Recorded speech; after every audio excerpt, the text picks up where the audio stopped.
Hi and welcome to the Homeopathy Health Show. I am Atik Ahmedbati, a fourth generation homeopath with over 20 years of professional experience in this field of healing.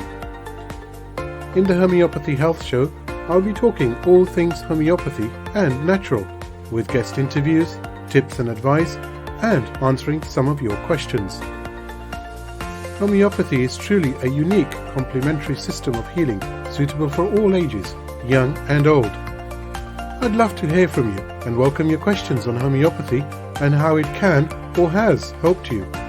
Feel free to email me at health@liketreatslike.co.uk or visit www.liketreatslike.co.uk for more information. Whilst you're there, take a look at the Knowledge Academy and blog section, where you will find interesting information. Both sections are growing day by day, so always check back. So let's begin today's show on UK Health Radio, the world's #1 talk health radio, real feel-good radio.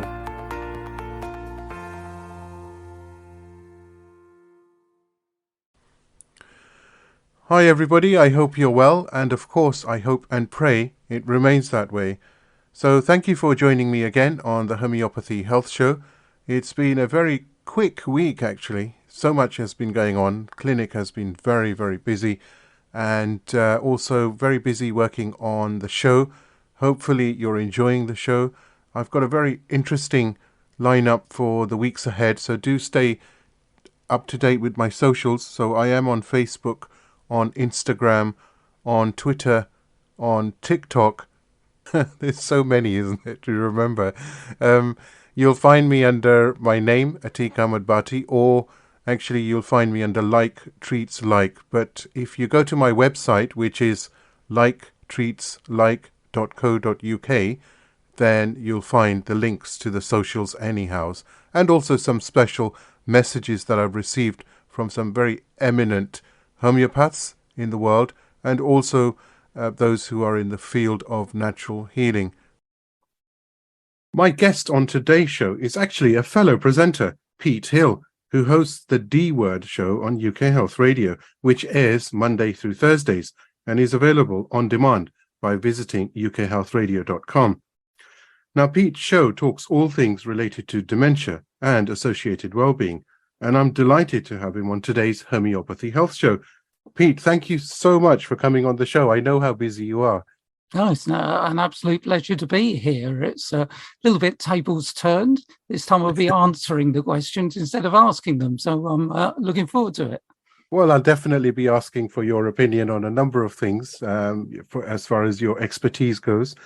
Actually, I wanted to start off, Pete, with, well, sadly, as a fact, dementia is on the increase, not just in the UK, of course, but around the world. And it's not now just in a senior age range. I've seen so many people who have early onset dementia as well. What are your thoughts on that? Yeah, the figure for early onset dementia in the UK is 42,000. And we have to remember that, these people have jobs, they have families, they have mortgages to pay, and they are at that stage of life where something like dementia can have a really major impact. But having said that, there are still people working who are living with dementia and living well with dementia. So it's not always a bleak story. There has been an increase, partly because people are living longer. So we have more people in the more advanced age ranges. But part of my take on it is that Alzheimer's Research UK actually say that a third of cases could be prevented by lifestyle factors, very similar to those that we use for cardiovascular health. And it's been a kind of thing of mine for a while that, there have been adverts on the TV about cardiovascular health, healthy eating, etc. But we've never had an advert on the TV about brain health, because people don't seem to associate all these factors relating to brain health, that suddenly we generally associate them with cardiovascular, diabetes, etc. I come from a public health background, and I'm still very frustrated that a lot of former public health colleagues still don't even do dementia, but, I rate it as the biggest public health issue that we face in the world. I would actually agree with you very much on that. This and mental health seem to be the prevalent diseases of the 21st century, certainly. Why, what do you think it is? I mean, it's interesting you mentioned about the adverts, because that is so true, isn't it? There is nothing, or if there is, it's very, very limited, certainly, as far as awareness goes for brain health, mental health, brain health, and a lot needs to be done, doesn't it? So much actually needs to be done. So much education needs to be shared so that people are informed for maybe, I'm an optimist, so I'm not being a pessimist here when I say, but maybe it's a bit late for our generation, but certainly for the next generation, they should be educated and informed. They should be ready and prepared. Oh, absolutely. I agree 100%. We should be, education is a major part. I mean, there are many parts to the dementia story. There are scientists that are looking for a cure, which would be wonderful. At the moment, I mean, people with dementia treatment is to suppress symptoms. It's not actually to get to the root causes of the problem. And I think a lot of this education, it's not, for me, difficult stuff to look at things like smoking, hypertension, diabetes, etc. And also, there are a lot of other things that come in. Possibly because it is such a complicated story, because we could be looking at obesity, alcohol consumption, physical inactivity, and also sports-related injuries, which are one of the ones that hit the headlines, particularly in the US, where the NFL have made huge payments to former NFL players that are now affected by dementia. So it's really a whole holistic education program that we need around the subject. The boxing also comes into mind because you're repeatedly hitting the most important area of your body. Yeah, absolutely. I mean, there's the old phrase amongst boxers was punch drunk, wasn't it? Which, in those days we didn't realise what was going on. I mean, a gentleman called Dr. Willie Stewart in the University of Glasgow is doing a lot of research into to football. And his conclusion is interesting because when you talk to people who played in the 60s. In my activity groups, when I was working with the Alzheimer's Society, I had a couple of ex-pro footballers. And people always relate it to, oh, well, it was a big heavy leather ball that soaked up the water. But actually, the research Willie Stewart has shown is it's not actually how heavy the ball is, it's the speed that it actually contacts, which leads to a number of small concussions, not the large, kind of knockout punches, if you like. But equally as dangerous is this number of small concussions, which gradually build up and lead to development, sadly, of dementia. And there are a couple of great charities, actually, Head for Change, who have set up a number of non-heading dementia football matches, and also the Jeff Astle Foundation, which I'm fairly close to. I had the privilege of interviewing Jeff's wife on the show some time ago, and he was an international England footballer who developed frontotemporal dementia. And so, there is a lot of work to be done in those areas of raising awareness. Do you think it should be part of some sort of educational module within schools, not dementia per se, but, mental health and brain health itself, where, sports are prevalent in schools, of course, and that's a good thing. Students, pupils are taught about, nutrition, and they're taught about so many other various subjects. Do you think educationally wise, as far as our system is concerned, we can do more, can't we? Oh, most certainly. There are initiatives. I know of a few residential homes in my area, which is Hertfordshire. They invite school kids in to, talk to their residents and residents living with dementia, which is a great idea. A friend of mine, Alex Winstanley, has written a number of children's books, including one called My Grandma Has Dementia, which tries to explain to a younger audience, the effects of dementia and the changes that they'll see in grandma as the disease progresses. But I think, it's the biggest public, we've said it's the biggest public health issue we face. So surely that is befitting of a national education program. I was just thinking, I'm sure you've seen the film on Netflix or one of the streaming services called The Father with Anthony Hopkins. Yep. Watching that film really brings home, does it not, the seriousness of dementia itself. I mean, it's absolutely incredibly acted by Sir Anthony Hopkins. It's a very, very emotional film, but it's not just a film. This is actually happening around in millions of homes, certainly around the UK, around the world, where people are seeing this to their, with their parents or their loved ones and having to cope. It really is a very daunting and challenging time, is it not? Oh, absolutely. For, dementia carers everywhere. I mean, the world figure is 57 million people worldwide. So you look at all those 57 people are being supported by someone, whether it be in residential care, whether it be a loved one, family member, friend, whatever, that they all need support, which is, an incredible task. And you're absolutely right. I mean, I learned a lot about the realities of dementia when I was working with the Alzheimer's Society. And I got talking to, people who were carers. They entrusted their loved ones to us for a day. And, we tried to entertain, give a good time and, help people to socially interact.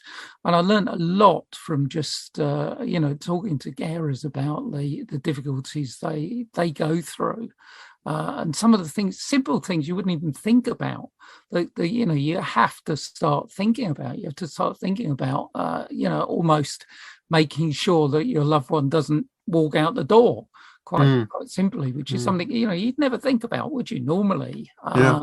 And issues of, sadly, it seems that when people get a diagnosis, some of their friends and people that they know do not know how to deal with it, quite simply, and they sadly drop off the radar, and people feel more and more isolated. And I think, when I started working for the Alzheimer's Society, I didn't have much background in dementia at all, but I stood there one day, and it was my second, third day in or whatever, and in the hall next to me were 15 people living with dementia, and I thought, how am I going to deal with this? This is, what am I going to face here? And then suddenly this blinding light came across, just go in there and be yourself. And so I did. We laughed, we joked, we talked about all kinds of things. And suddenly all those people in that room were not Derek with dementia, they were Derek. Well, they weren't Iris with dementia, they were Iris. We became friends. And it's only in those moments that I think more people need to understand that is still a person. Dementia does not define who they are. They are still Derek and they are still Iris. So treat them like they're still Derek and still Iris. And I think that's something that people need education in, that the person is still there. And the most important thing that I found is a friend living dementia said to me, she said, Pete, I really wish people ask me what I can still do, and not what I can't do anymore. It seems to be that thought, once you get a diagnosis, whoops, that's it. Whereas, that's very, very much not the case. I think, I'm very, very interested with what you've just been saying. And I was thinking as you were saying that, sharing your experience there, is that you can read about dementia, you can read about Alzheimer's, you can, read about various diseases in textbooks.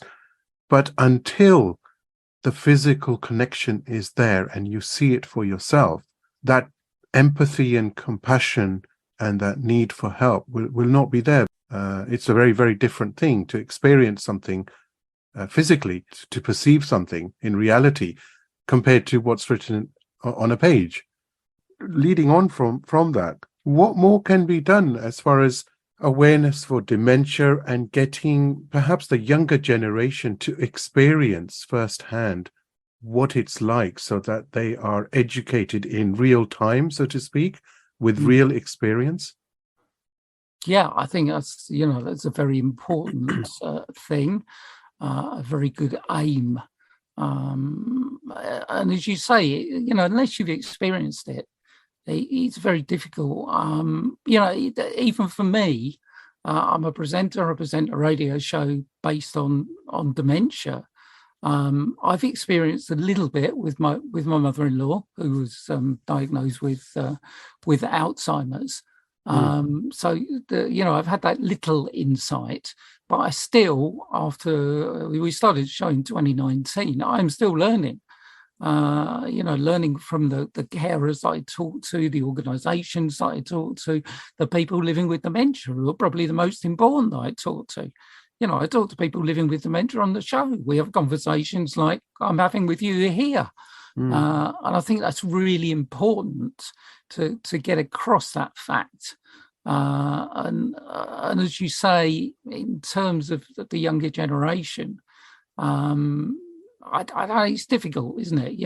We've the Alzheimer's show is going to be occurring in London. They've got virtual reality helmets, which are supposed to give you an impression of what it's like to have dementia. Right.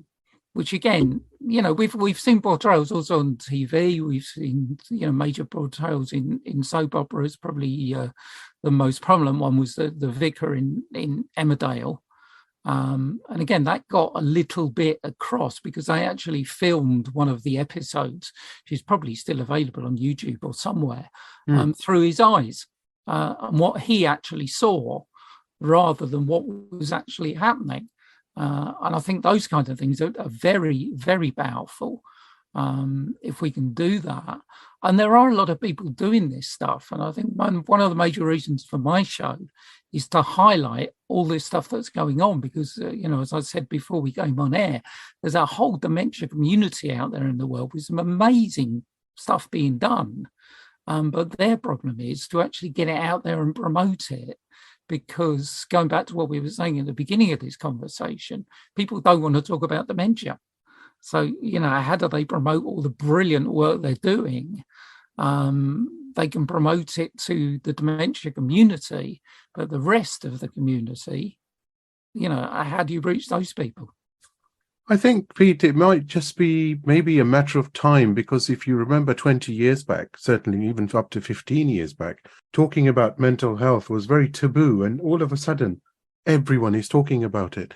So maybe it just needs to peak where enough people, even, for example, you coming on today's show, people working together for a common good, for a common goal, raising awareness, it may just reach that pinnacle where people then, it's not taboo as such. People will talk about it very openly and recognize it and acknowledge it and then move forward on how to help and how to support those living with such an ailment. What are your thoughts on that?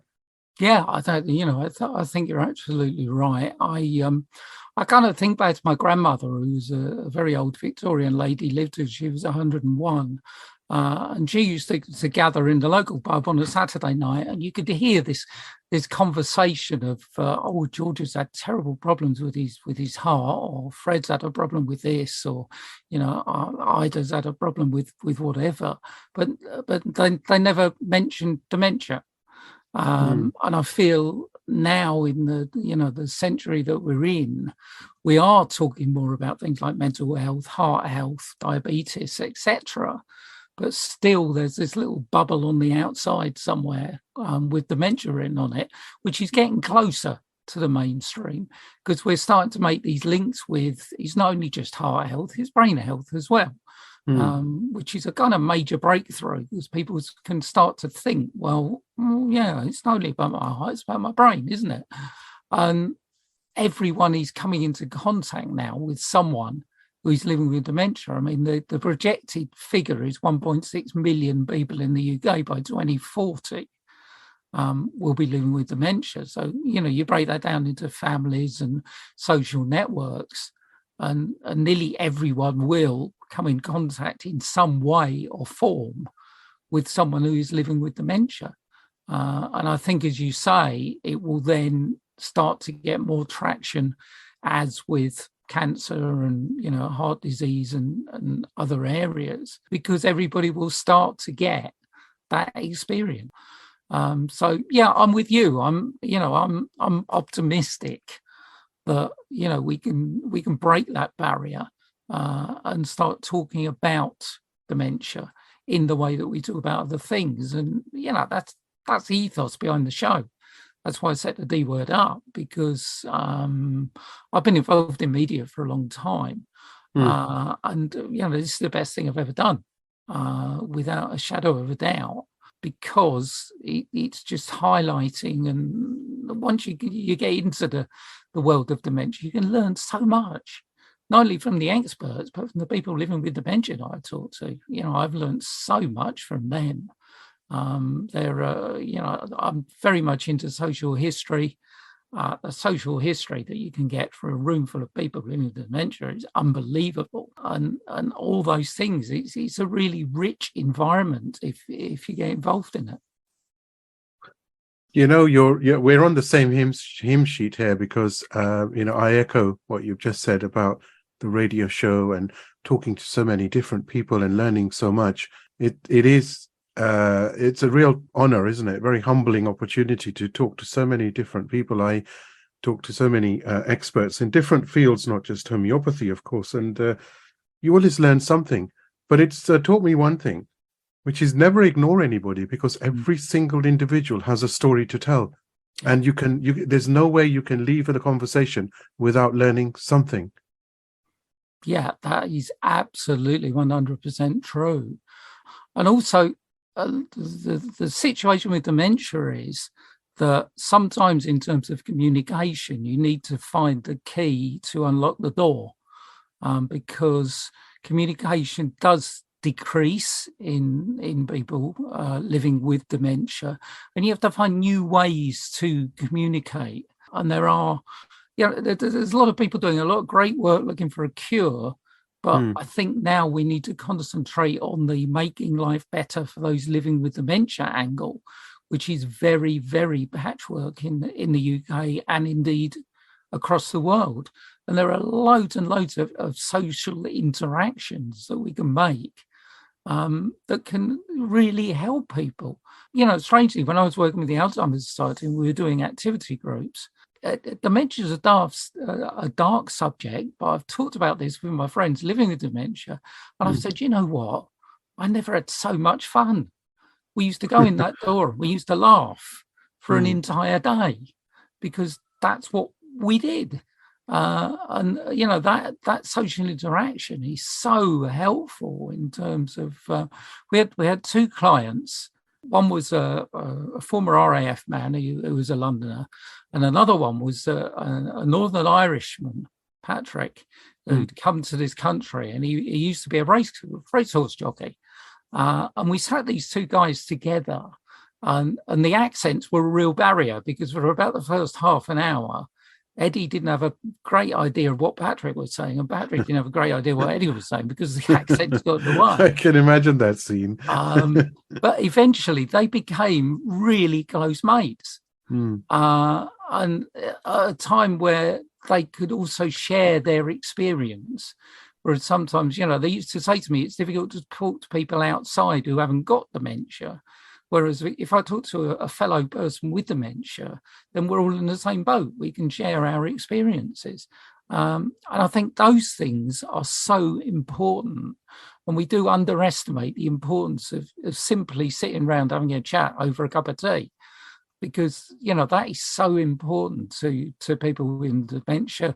That's why there's a lot of dementia cafes opened up around the country, which are great, which give people just the opportunity with their carers to sit there and exchange views. And it's a kind of really simple thing. And sometimes I think we over elaborate and look for the complicated, whereas simple stuff like that can be really, really positive. You're so right. I was just actually going to comment, and you answered. You've already answered it. That talking, literally, that is the therapy. Sit down and talk to people, talk to one another, share what you've been through, and I think that is going to help make a big difference in the life, like you've experienced and like you've just shared with everyone. That it does make a big difference. Not only are friendships formed, but also a deeper understanding of the condition. You know, when you understand something and you're willing to understand something and you've acknowledged it, then I hope that naturally the next step would be the compassion and wanting to support and help, isn't it? Yeah, absolutely. I don't know. It's a real strange experience in terms of working in dementia, which is a dark world, but also to have seen so much light shed on it as well. I've been really fortunate. One of my former clients, Dave, who unfortunately passed away a couple of years ago, his wife Angela, I got to know very well, and she shared her experience of caring for Dave. And after I've been doing the D-Word show for about 6 months, I thought I'll just ask Angela if she wants to get involved. And Angela now does a brilliant job for me, setting up interviews, doing some admin stuff, keeping my diary up to date and everything, and also sharing her experience of what she went through.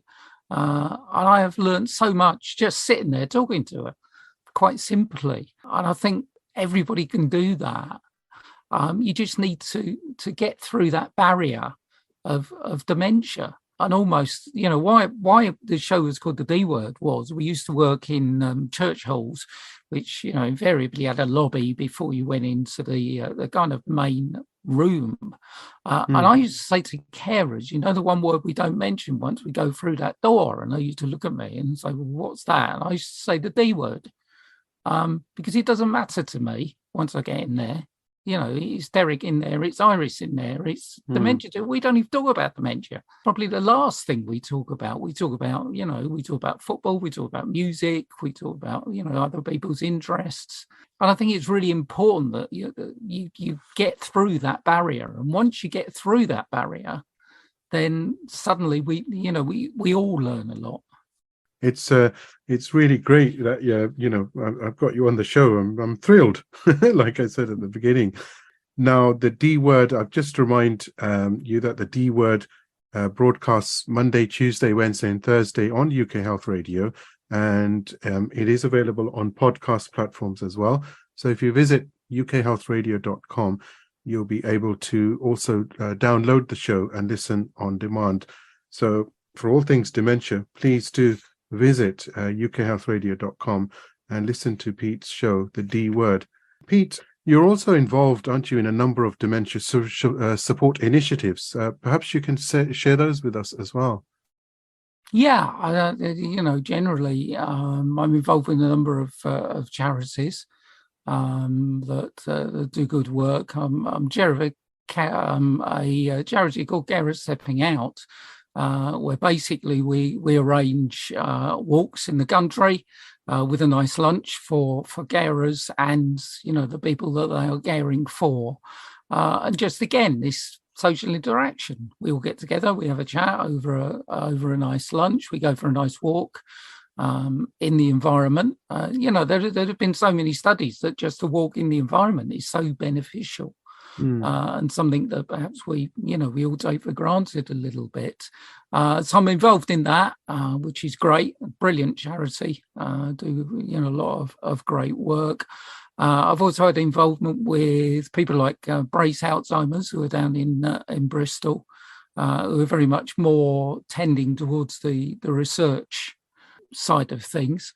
So very supportive of Mark Porch and all the team down there who do a great job. And the other one close to my heart is Dementia Carers Count, which is a charity that my friend Sue set up. And that is really looking at, the carers Because one thing that gets left out of the story all too often is carers' health, because people don't realise the impact on carers' health of looking after a loved one living with dementia. And these people need care as well. They need time out. Carer burnout is a really big problem. Because people get to the end of the road really and don't know where to go because they're working so hard. Dementia carers count is very close to my heart because I think it's an area that we really need to get to grips with here, because carers are they're underfunded, they're undervalued. As I said to you before we came on air, in my mind they're the forgotten army. Absolutely. I think so much needs to be done. And as we were talking, actually, we shared this, that they are the ones that need to be recognized for their service and the support. The unsung heroes that are working in the background, they are amazing. The carers, the support staff, the loved ones of family members suffering from dementia who are looking after them. They also need help. They also need to talk to somebody. They need support as well. Yeah, absolutely. I always say that the best form of dementia care is teamwork between the person living with dementia and their carer. And when that happens, it makes life a lot easier for both parties. But again, education's involved. My example. My mother-in-law was diagnosed with Alzheimer's, and the result of my mother-in-law being diagnosed with Alzheimer's is me seeing 2 sheets of paper which basically said diagnosis, diagnosis, diagnosis written all over them and very little else, and thank you very much. And that was it. And you're thinking, wait a minute, and obviously I had a bit of knowledge around the subject, so that helped. But throughout the country, I get more stories of that just being said. Nola Suchet, who's a friend of mine as well, came on the show. And she said when her husband was diagnosed, they went in sort of specialist in Harley Street and said, I'm very, very sorry to tell you that your diagnosis is Alzheimer's. Good luck. And that was it. And she walked out and thinking, well, what do I do now? Where do I go? And I think that's a big area we need to get to grips with. Recently I talked to Mark Challoner, who's a really interesting guy. He's an Admiral nurse. And I don't know whether many people know about the Admiral nursing service at all. Admiral nursing does the same as Macmillan does for cancer, if you like, in supporting people with the condition. That's fascinating. I certainly wasn't aware of that. Yeah, and Mark's whole point was, people don't know about us, and wouldn't it be nice if we had this seamless service whereby when people get diagnosed with dementia, if people don't know, they go to something called the memory clinic, where basically they see a specialist. And diagnosis can be difficult because there can be a number of other reasons for the symptoms, which you share with dementia. So it can take a period of time. It takes a number of brain scans and etc. And wouldn't it be nice when you actually get to the end of that process and someone says, well, I'm sorry, you've been diagnosed with Alzheimer's, but here is Dementia UK, and they can offer you all sorts of help and answer a lot of your problems. And it seems so simple. And, Mark and I discussed it. I said, well, why aren't we not doing this? It is so simple. And in terms of money, costs nothing, because all you're doing is you're putting people on another path. So, it's a loss to me why that does not happen, because that would solve the problem that I had of thinking, okay, great, I'll go onto this website. Oh yeah, loads of information. I can contact these people. Brilliant. I think that is certainly the way forward. I mean, I even now we find with certain practices as such, it's always like if one consultant perhaps says, oh, you have such and such and this is it, there's no follow-up, but yet there is so much social help available and support. which actually leads me on to the question: if anyone does want to get in touch with you, Pete, because you are, of course, very knowledgeable and skilled in this field, how can they get in touch with regards to, getting perhaps an awareness or some information on dementia support groups? Yeah, absolutely. Or people that want to tell their story. I'm Yeah. always open to people coming on the show that want to tell their story. I mean, we're on social media, Twitter, which is at Radio TDW. We've got the Radio TDW Facebook page, where there's a lot of good information. Angela puts that together for me, and there's some great information there. Also around the people that we talk to and the work they're doing. Or please email me at tdwradio@gmail.com. I'd love to hear from people, start up a chat, and it's it's a lot of people are doing that now. When I first started the show, it was quite interesting. I don't know if you found this, but I thought I was going out and actually physically, approaching people to be on the show. Whereas we got about 6 months in, and we started getting people saying, "Can I come on your show?" And thankfully that's increased quite a lot. That's good to know. I've almost got a waiting list of people who want to come on the show, which is brilliant. My tagline is, if you've got a story to tell, then we are very, very happy to listen to it. Which goes into my comments. Everyone has a story to tell, don't they? Oh, absolutely. And every time I talk to someone, without a single doubt, through 166 episodes, I learned something new. I've talked to some amazing people all around the world. From South America, India, Kenya, Australia, US, Canada. I've talked to people that train dementia dogs that people are probably not aware of. I've talked to a lady who set up what's called a happiness horse box, which is the possibility of people with dementia who used to like riding to get close contact again back with the horses. There's so much going on. I talked to Dr. Marvin Berman recently about light therapy, which is a really exciting thing that he's been developing, that access to certain wavelengths of light seem to have a very positive effect on people living with dementia. So, everybody you turn to and everybody I talk to, I learned something new. Pete, it's been an absolute pleasure to have you come on the show. And this is not your one and only. I'm looking forward to you joining us again, perhaps in a few months, so that we can carry on this subject, which I think we can do a great deal of justice needs to be done to it to raise awareness. So I'd love to help you with that, and we can do that together, Yeah, that's absolutely brilliant. I think it's been great being on the show. Thank you so much for inviting me. And I've really enjoyed chatting to you, because I think we are on the same page in so many things. Absolutely. And it's all about, at the end of the day, it's all about helping one another, isn't it? And with dementia, that is what it is: support, help, support, compassion. And I think we can make a big difference as individuals, with those who have loved ones suffering from dementia, to those who are in the support network and the carers. What we need to do now is join it together. And that is the big challenge. I think you're going to be very successful with what you're doing, and you already are.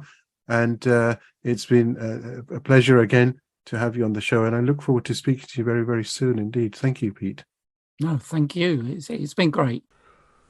And that was Pete Hill, my special guest for today, talking all things dementia. A very pertinent subject indeed, and also a very emotional subject, to be honest with you. I know so many people who are going through difficult times because of a diagnosis of dementia, and it's just nice, to be able to talk about it and to be able to share the experiences. But also, more importantly, it's people like Pete Hill who actually are helping to make a very, very big difference by raising the voice of dementia, especially on radio. And, I commend him. We all commend him. And may he continue to raise the profile and the voice of dementia, and may that also help as far as the mechanisms are concerned for helping those who may be suffering from this ailment, or for those who are actually involved in looking after somebody who has this condition. Now, homeopathy is an amazing dynamic system of healing, and that can help support those suffering with dementia. In fact, a Canadian homeopath, Louis Klein, has written the first of 2 volumes of a book called Homeopathy and Dementia, Fish Remedies, which covers this subject in great detail. And Louis goes through some of the chief fish remedies within homeopathy and how they are applicable to help treat those suffering from dementia. Now, as far as dementia is concerned and a diagnosis, it is recommended, I highly recommend, that you seek the help of a professional registered homeopath so that the full case may be discussed and the appropriate remedy or remedies may be prescribed. It would not be sensible just to give names of remedies, because I think this is an ailment, a disease, a condition that requires proper consultation with a homeopath. So that brings us to the end of this week's Homeopathy Health Show. I do hope you have found it informative, educational, and inspiring as well.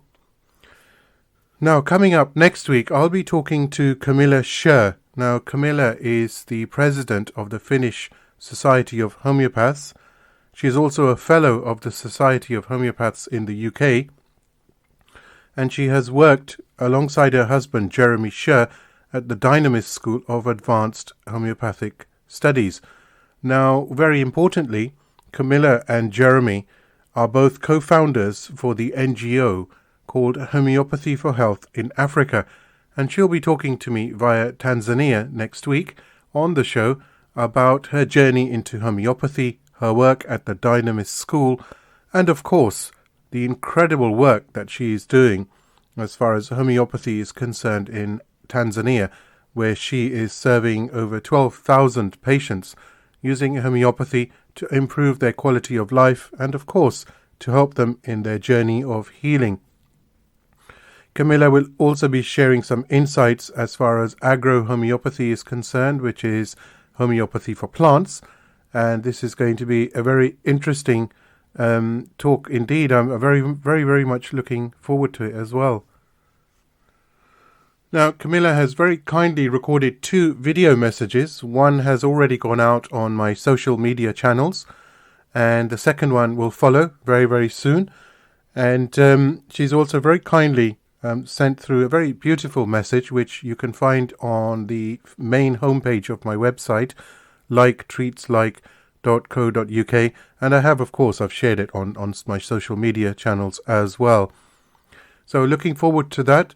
So until next week, stay safe, and may you have a wonderful week full of productivity and happiness and prosperity. So thank you, and speak to you soon.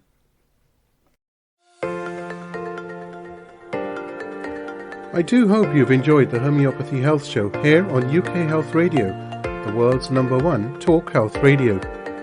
Tune in next time for more things homeopathy, interviews, and segments on the healing possibilities that homeopathy can bring you.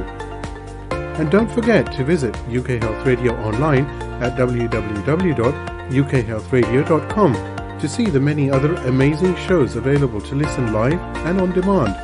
Or why not download the app from the iOS and Android stores. Until next time, stay safe and take care.